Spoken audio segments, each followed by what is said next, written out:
ये इनका नाम है तारिक महमूद साहब। तारिक साहब ਤੁਸੀਂ ਕਿੰਨਾ ਅਰਸਾ ਹੋ ਗਿਆ ਤੁਹਾਨੂੰ ਇੱਥੇ? ਉਹਨੂੰ ਤਾਂ ਤਕਰੀਬਨ 6 ਮਾਹ ਹੋ ਗਏ। 6 ਮਾਹ ਹੋ ਗਏ ਨੇ। ਕਿੰਨੇ ਮਾਸ਼ਾਅੱਲਾ ਤੁਹਾਡੀ ਔਲਾਦ ਕੋਈ ਹੈ, ਬੱਚੇ ਵਗੈਰਾ? ਹਾਂਜੀ, ਮੇਰਾ ਇੱਕ ਬੇਟਾ ਇੱਕ ਬੇਟੀ ਹੈ। ਇੱਕ ਬੇਟਾ ਇੱਕ ਬੇਟੀ।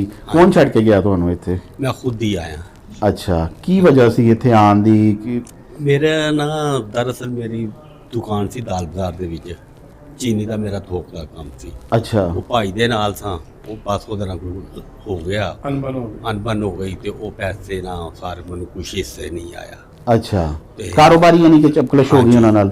ਤੇ ਬੇਟਾ ਸੀ ਉਹ ਪੜ੍ਹਦਾ ਰਿਹਾ, ਉਹ ਵਕੀਲ ਬਣ ਗਿਆ ਤੇ ਸ਼ਿਸ਼ਨ ਕੋਰਟ ਦੇ ਵਿੱਚ ਸਰਵਿਸ ਕਰਨ ਲੱਗ ਪਿਆ। ਅੱਛਾ, ਉਹ ਫਿਰ ਕਹਿਣ ਪ੍ਰੈਕਟਿਸ ਕਰ ਰਹੇ ਨੇ ਹਲੇ ਵੀ? ਕਰਦੇ ਸੀ, ਅਗਰ ਥੋੜਾ ਮਾਈਕ ਨਜ਼ਦੀਕ ਕਰ ਲਓ। ਪ੍ਰੈਕਟਿਸ ਕਰਦੇ ਸੀ। ਅੱਛਾ। ਉਹ ਫਿਰ ਛੱਡ ਕੇ ਇੱਥੋਂ ਤੇ ਮੈਨੂੰ ਕਹਿਣ ਲੱਗੇ ਮੈਂ ਬਾਹਰ ਜਾਣਾ ਇੰਗਲੈਂਡ ਤੇ ਮਕਾਨ ਵੇਚ ਦਿਓ।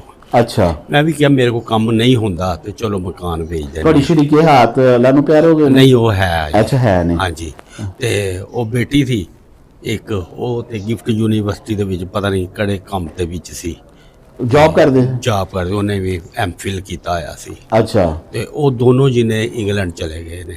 ਹੂੰ। ਤੇ ਮੈਂ, ਉਹ ਕਹਿਣ ਲੱਗੀ ਘਰ ਦੀ ਕਿ ਮੈਂ ਨਹੀਂ ਤੇਰੇ ਨਾਲ ਰਹਿਣਾ ਚਾਹੁੰਦੀ, ਤੂੰ ਅੱਛਾ। ਕਿਰਾਇਆ ਕਿੱਥੋਂ ਦੇਗਾ, ਤੂੰ ਕਿਸ ਤਰ੍ਹਾਂ ਰਵੇਂਗਾ, ਕਿਸ ਤਰ੍ਹਾਂ ਕਰੇਗਾ।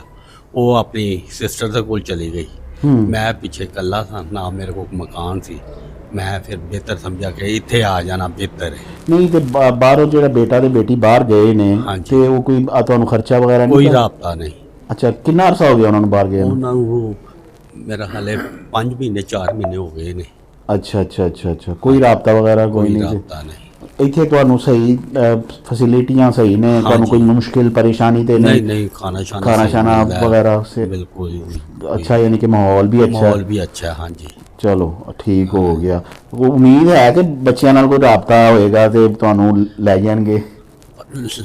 अल्लाह ही वारस है, पता नहीं। ਦਿਲ ਤੇ ਕਰਦਾ ਹੋਣਾ, ਜ਼ਾਹਿਰੀ ਗੱਲ ਹੈ। ਬੱਚਾ ਸ਼ਾਦੀशुदा ਹੈ? नहीं, ਬੱਚਾ ਸ਼ਾਦੀशुदा, ਬੇਟੀ ਵੀ ਸ਼ਾਦੀशुदा ਨਹੀਂ?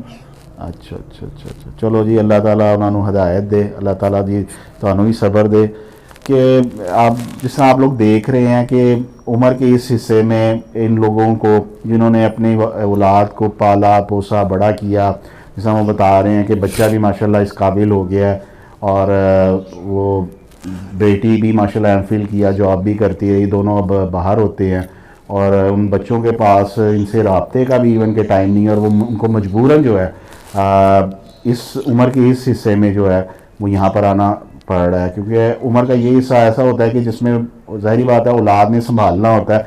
मैं यहाँ पर